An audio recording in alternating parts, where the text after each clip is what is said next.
오늘 본문 말씀입니다. 빌립보서 4장 10절부터 20절까지 말씀입니다. 내가 주 안에서 크게 기뻐함은 너희가 나를 생각하던 것이 이제 다시 싹이 남이니 너희가 또한 이를 위하여 생각은 하였으나 기회가 없었느니라. 내가 궁핍함으로 말하는 것이 아니라 어떠한 형편에든지 내가 자족하기를 배웠노니 내가 비천에 처할 줄도 알고 풍부에 처할 줄도 알아. 모든 일에 배부르며 배고픔과 풍부와 궁핍에도 일체의 비결을 배웠노라. 내게 능력 주시는 자 안에서 내가 모든 것을 할 수 있느니라.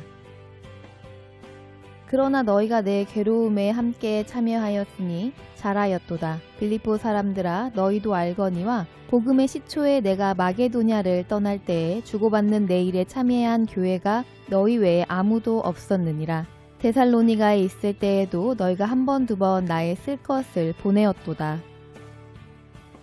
내가 선물을 구함이 아니요 오직 너희에게 유익하도록 과실이 번성하기를 구함이라. 내게는 모든 것이 있고 또 풍부한지라. 에바브로디도 편에 너희의 준 것을 받음으로 내가 풍족하니 이는 받으실 만한 향기로운 제물이요 하나님을 기쁘시게 한 것이라. 나의 하나님 그리스도 예수 안에서 영광 가운데 그 풍성한 대로 너희 모든 쓸 것을 채우시리라. 하나님 곧 우리 아버지께 세세 무궁토록 영광을 돌릴지어다. 아멘. 우리는 내가 고생한 일로 인하여서 남이 득을 보게 되면 기분이 좋기만 하기는 어렵습니다. 더군다나 고생한 나 자신이 얻은 것이 미미한 데에 비해 다른 이는 수고하지도 않았는데 그 일로 인해 이익을 보거나 즐거움을 누리게 되는 것을 보면 섭섭한 마음이 생기는 것은 당연합니다. 그런데 이러한 마음은 하나님의 일을 하면서도 나타나는 경우가 많이 있습니다. 하나님의 일이라고 생각하여 그 일을 했을 때라도 다른 사람만 이득을 얻으면 마음이 가볍지 못하고 씁쓸해집니다. 십자가의 공로로 하나님의 자녀가 된 우리들은 이러한 때에 우리 대신 십자가를 져주신 주님을 생각해야 합니다. 주님의 공로로 새 생명을 얻은 우리들이 주님을 기쁘시게 하고자 하는 마음보다 우리 자신을 기쁘게 하기에 여념이 없었어도 주님은 여전히 우리에게 은혜를 베풀어 주시는 사실을 상기해야 합니다. 우리 자신의 수고로 타인이 득을 보게 된다면 주님께서 나를 통해 그에게 은혜를 베푸신 것에 감사하는 우리가 되어 더 크고 중요한 일에 쓰임 받을 수 있는 일꾼으로 성장할 수 있어야 합니다. 오늘 본문의 바울 사도와 빌립보 교회의 상황도 그렇습니다. 빌립보 교회는 바울의 선교 비용을 감당하여 주던 교회였으나 바울에 대한 이런저런 오해로 바울을 좋게 하는 것이라 여겼던 선교 비용을 끊어버립니다. 그 상황 속에서 바울 사도는 어떠한 삶을 살아가게 되는 걸까요? 이러한 상황 속에서 바울 사도는 오늘 본문 13절에서 내게 능력 주시는 자 안에서 모든 것을 할 수 있다고 말씀하시는 것입니다. 우리는 십자가의 공로로 하나님의 사람으로 다시 태어났으므로 하나님의 사람으로 길러져야 합니다. 한 사람이 부모에게서 태어나고 자라나 성인이 되는 일도 저절로 되는 일은 아닙니다. 그것도 아주 대단한 사람, 좋은 사람이 되고자 한다면 훨씬 더 많은 노력과 헌신이 필요한 법입니다. 하나님의 사람으로 길리워지는 일도 마찬가지입니다. 하나님의 일꾼인 바울 사도는 디모데에게 이 과정을 예수의 좋은 군사로 나와 함께 고난을 받자고 말씀하셨습니다. 우리가 보기에 좋은 무언가를 나의 몸으로 실현시키기 위해서는 수많은 훈련과 고난은 필수이기 마련입니다. 그러므로 바울 사도는 선교비 지원이 끊어져 궁핍함에 처하게 되는 고난의 상황 속에서도 하나님의 예비하신 하나님의 군사로 자라나는 훈련을 받게 되었으며 그로 인해서 어떠한 상황에서도 자족하는 일체의 비결을 배웠다고 말씀하시는 것입니다. 어떠한 상황 속에서도 자족한다는 것이 곧 내게 능력 주시는 자 안에서 모든 것을 할 수 있게 되었다는 것입니다. 다윗도 시편에서 여호와는 나의 목자시기에 내가 부족함이 없다고 찬양하고 있습니다. 목자가 사랑으로 기르는 양이라면 어떠한 상황에서도 목자는 양을 위하여서 양에게 제일 좋은 곳으로 이끌어 가신다는 것을 믿기에 좋은 목초지로 이동하는 동안은 힘들 수도 있는 것이 당연하므로 그런 상황에서도 자기에게는 부족함이 없다는 것입니다. 그러나 부족함이 없다고 고백하는 마음을 육신의 생각으로 보면 이 말씀을 이해하기도 받아들이기도 어렵습니다. 그러나 하나님을 믿지 않는 사람들의 삶에서도 평이한 삶이 아닌 지위가 더 높은 사람이 되고자 작정하고 준비한다면 그 목적을 이루기 위해 힘든 시간을 당연하게 여기고 인내하며 실력을 키우며 목표를 향해 전진합니다. 하물며 우리를 향한 하나님의 뜻이 이루어지는 길에 얼마나 많은 훈련이 필요하겠습니까? 그러므로 고난을 받는 상황을 당연하게 받아들이고 인내하며 버텨내야 하는 것입니다. 그 고난 가운데서 우리가 하나님의 백성임을 잊지 않고 지혜를 구하여 이겨나가는 것입니다. 이것은 운동선수들의 삶으로 생각해보면 이해하기 쉽습니다. 강도 높은 훈련과 절제된 생활을 하는 운동선수들의 삶은 편안하고 육신적으로 배부르고 등이 따뜻한 삶과는 거리가 멀기 마련입니다. 그러나 그들의 삶에는 목적이 있기에 매일매일 훈련과 그로 인한 부상이 있다고 할지라도 그 힘든 것을 극복하고 자기가 원하는 삶을 살고 있는 것과 마찬가지인 것입니다. 바울 사도는 11절에서 본인이 궁핍함에 처했다는 것을 숨기지 않습니다. 그럼에도 불구하고 자족함을 배웠다고 하는 것입니다. 왜입니까? 그 궁핍함에도 처해지는 과정이 하나님께서 바울 사도를 아들로 만드시는 훈련의 과정임을 바울 사도는 아셨기 때문입니다. 그러므로 그 과정을 받아들임으로 말미암아 모든 일에 자족하는 일체의 비결을 배우셨다는 것입니다. 즉 현재의 우리 상황과 형편은 하나님께서 하시고자 하시는 일을 좌우할 수 없습니다. 비록 현재 우리는 부족한 것도 많고 없는 것도 많다고 할지라도 하나님의 일을 함에 있어서 그것은 전혀 문제가 되는 것이 아닙니다. 그럼에도 불구하고 하나님께서 우리에게 뜻을 말씀하실 때에 거절하지 않고 마치 그 일에 우리가 가장 적임자요 전문가인 것처럼 하나님께 자원하는 마음으로 나 자신을 드릴 때 하나님께서는 우리를 사용하신다는 것입니다. 그러므로 바로 하나님 안에서 우리가 모든 것을 할 수 있게 되는 일체의 비결을 배우게 되어 여러 형편에 처한다 해도 그 상황으로 인해 하나님을 더 알아감으로 부족함이 없다는 것입니다.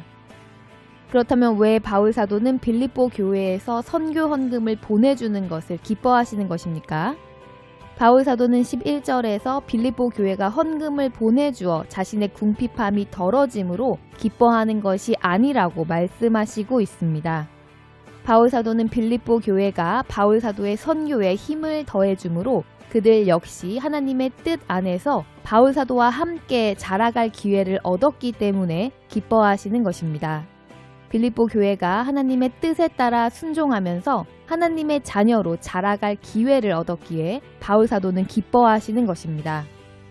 또한 바울 사도는 하나님의 뜻에 따라 행하는 빌립보 교회를 믿음의 아버지로서 기뻐하시는 것은 물론 자신의 개인적인 고난에 함께 동참하는 것 또한 기뻐하고 칭찬하시는 것입니다. 성도의 고난에 함께 동참하는 것이 바로 교회가 필요한 이유이기 때문입니다. 예수님께서는 우리에게 말씀하시기를 내 이웃을 내 몸과 같이 사랑하라고 말씀하셨습니다. 그 이웃을 어디서 만나는 것입니까? 바로 교회입니다. 교회 안에서 만나는 우리의 이웃을 내 몸과 같이 사랑해야 하는 것입니다. 멀리 있는 사람을 사랑하는 것은 너무나도 쉬운 일입니다. 그 사람이 어떤 사람인지도 잘 알 수 없고 그저 좋은 모습만 보고 좋은 말만 나누면서 사랑하는 것은 아주 쉬운 일입니다. 그러나 아주 가까이 있는 사람의 허물을 덮어주고 옳은 길로 인도하며 사랑하는 것은 사실 아주 어려운 일입니다. 가깝기 때문에 많은 것을 알 수 있고 우리가 좋아하지 않는 행동도 참아주어야 하며 듣기 싫은 말도 들어주어야 하는 일이 많기 때문입니다. 그렇기에 우리는 가까이에 있는 우리의 이웃들, 같이 교회를 다니는 형제, 자매들은 사랑하지 못하면서 멀리 있는 사람을 향하여서 사랑을 말하고 베풀면서 만족한다면 우리는 이것이 과연 옳은지 생각해 보아야 하는 것입니다. 또한 서로 사랑하는 일에 있어서 공감은 필수입니다. 그런데 이웃과의 공감이 이루어지는 것은 성숙한 사람만이 할 수 있는 것입니다. 아직 생각이 어려서 남을 배려하지 못하고 자신만을 생각하는 사람은 남과 공감할 수가 없는 것입니다. 빌립보 교회가 바울 사도의 선교비를 지원함으로 바울 사도의 어려움에 동참하는 것은 바울 사도의 어려움에 공감했다는 것입니다. 즉 교회가 하나님의 사람으로 성숙해져 가고 있는 것이기에 바울 사도는 교회의 성장을 기뻐하시는 것입니다. 하나님께서는 교회를 통해 하나님의 사람을 양육하심에 있어 온전한 사람으로 자라게 단련하시고 인도하십니다. 그 과정 중에서 우리는 어떤 일에 뛰어난 사람이 되기도 하고 하나님께서 주신 달란트로 어떤 분야에서 재능을 보일 수도 있습니다. 그러나 우리는 무엇인가 한 가지를 잘한다고 해서 자기를 강한 자로 자랑하며 약한 자를 무시하고 그들 위에 군림하는 사람은 스스로에게 베푸시는 하나님의 은혜를 거절하는 어리석은 사람이며 교만한 사람입니다. 그는 더욱 마음을 낮추어 자기를 강하게 하신 하나님의 뜻을 깨닫기를 구하여 하나님께서 자신을 쓰실 수 있는 사람으로 자신을 다스려야 합니다. 우리 모두가 하나님의 사람이기에 삶에서 직면하는 모든 상황에 대해서 자족해야 하는 것은 바울 사도만의 일은 아닙니다. 하나님께서 하나님의 자녀로 온전하게 자라기를 소망하는 우리 모두에게 허락하시는 일들은 사도와 같이 일체의 비결을 배우게 하시는 과정입니다. 그 비결을 배울 수 있는 길은 오직 한 길뿐입니다. 하나님의 친아들이신 예수님처럼 죽음을 두려워하지 않고 하나님의 말씀에 순종하며 충성할 때 배울 수 있게 됩니다. 그러므로 바울 사도는 자신의 믿음의 아들인 디모데에게 함께 고난을 받자고 권유하시는 것입니다. 신, 불신을 막론하고 인생사 고난이 없을 수는 없습니다. 그러나 십자가의 은혜로 구원을 얻은 하나님의 자녀들이 고난을 당할 때 성령께서 지혜를 주시고 감당하지 못할 일은 피할 길을 내주신다고 언약하셨습니다. 그러므로 우리는 우리가 생각하지 못한 힘든 일이 우리에게 반드시 닥쳐온다는 것을 알아야 합니다. 우리가 쉽게 생각할 수 없는 일이나 헤쳐나가기에 불가능하게 여겨지는 일을 만났을 때 진실한 마음으로 간절히 은혜를 간구해야 합니다. 하나님께서 우리에게 어려운 일들을 허락하시는 이유는 우리가 하나님을 알아갈 수 있게 도우시는 방법입니다. 바울 사도가 일체의 비결을 배웠다고 하시는 말씀은 어떤 일을 대처하는 방법론을 배운 것이 아니라 하나님을 의지하게 하시는 은혜를 받았으며 그 상황을 허락하신 하나님의 뜻을 깨달았다고 말씀하시는 것입니다. 정말로 우리가 할 수 없다고 생각되어지는 일이 우리에게 실제로 닥쳐왔을 때 우리는 무엇을 어떻게 해야 합니까? 그저 불만하면서 못하겠다고 하시겠습니까?